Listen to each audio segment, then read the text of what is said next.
Ish-ministri i Jashtëm Bujar Osmani, sot në 5 vjetorin e antarësimit të Republikës së Maqedonisë së Veriut në NATO, ka akuzuar koalicionin Vlem se po çon vendin në një drejtim të rrezikshëm.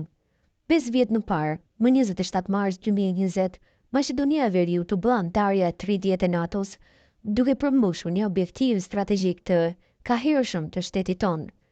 Ky është momenti kur ardhmja jonë u volos krah për krah me botën perëndimore në një aleancë që garanton siguri, stabilitet dhe prosperitet për qytetarët tanë.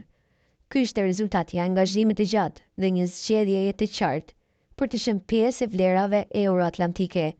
Por sot, 5 vjet pas këtij momenti historik, ato që duhet të forconin këtë orientim e ka shndërruar në një rrugë të pasigurt. Vlem po e çon vendin në një drejtim të rrezikshëm, duke larguar nga partnerët strategjik dhe duke ofruar me interesat kinezo-ruse që veprojnë përmes lojtarëve rajonal, shkruan Osmani në profilin e tij në Facebook.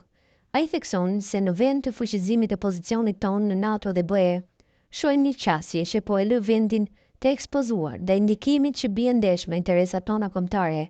Ky nuk është destinacioni që zgjodhen qytetarët.